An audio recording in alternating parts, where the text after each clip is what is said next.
The fencer nobody was supposed to remember shorts. 878 words, save to home/jarvisadmin/hidden game fencer script, txt. For 88 years, the official record said Helene Mayer's silver medal in 1936 was just another Olympic result. But the German Fencing Federation made sure you'd never learn that she had already been erased from her own country's history once, and was only allowed back to hide something far worse than losing. That's the story they tell.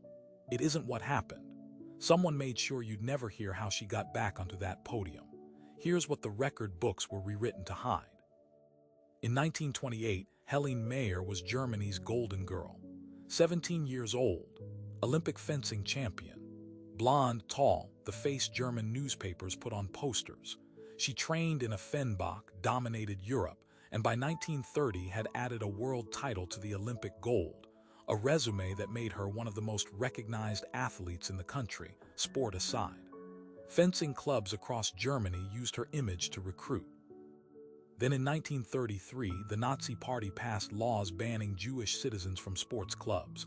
Mayer's father was Jewish.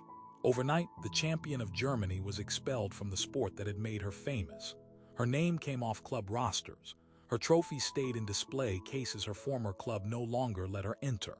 Her record stayed, technically. Her presence didn't. Here's the first crack in the official version. Textbooks call what happened next a return. Germany invited Mayer back for the 1936 Berlin Games, and most accounts frame it as a homecoming, a second chance for a fallen star. It wasn't a second chance. It was a condition. The International Olympic Committee was threatening to pull the Games from Berlin over Germany's treatment of Jewish athletes. Officials needed proof, one visible name, that the accusations were exaggerated. Mayer, still internationally famous, still competitively elite, was the only candidate who fit. She wasn't invited back into Germany. She was inserted into a photograph the regime needed the world to see.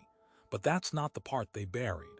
That part is documented, argued over, sitting in plain sight in Olympic histories if you know where to look. What comes next isn't, but the obvious explanation doesn't hold up. If this were simple propaganda, you'd expect Mayer to have refused or to have been forced at gunpoint. Neither happened, and that's exactly why the story got buried instead of told. She had already lost her German citizenship. Her mother and brothers were still living inside the country. She was competing from American exile, stateless, watching a regime that had stripped her identity now dangle the one stage she'd ever wanted back. There was no clean villain to point to, no single order anyone signed. Just leverage, applied quietly, on a woman with almost nothing left to bargain with. And that leverage is exactly what the post-war record was built to leave out. Here's what was actually buried and who buried it. The German Olympic Committee didn't just invite Mayer back, they scripted her. Coaches and officials coordinated her public appearances down to the gesture.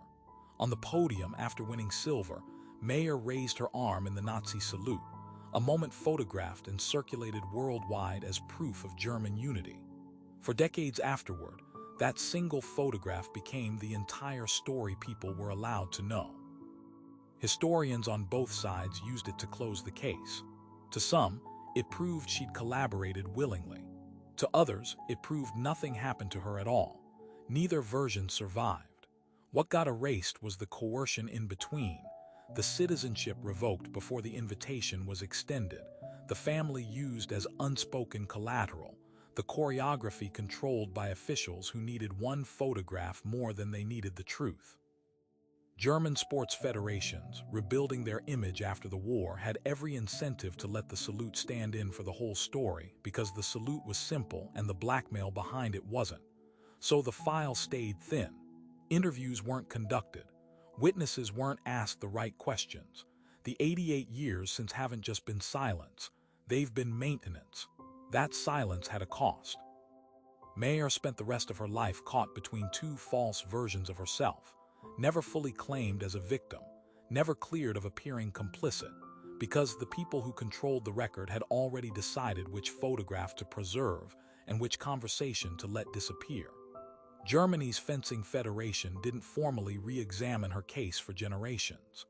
American fencing history, where she'd lived for years, barely mentioned Berlin at all. The story that could have shown exactly how a regime pressures a person without ever writing the pressure down got flattened into a single still image, repeated, uncontextualized, easier to caption than to explain. That's not an accident of history. That's a choice, made by people who understood that a complicated truth is much easier to bury than a simple photograph is to circulate. So what actually happened in the rooms where Mayer's return was negotiated? Who decided the salute would be staged, and whether she was told what would happen if she refused? No transcript of that conversation has ever surfaced, not in Germany's post-war archives, not in the IOC's own records. Maybe it was never written down on purpose. You've now seen the photograph everyone was shown. The conversation before it still hasn't been found.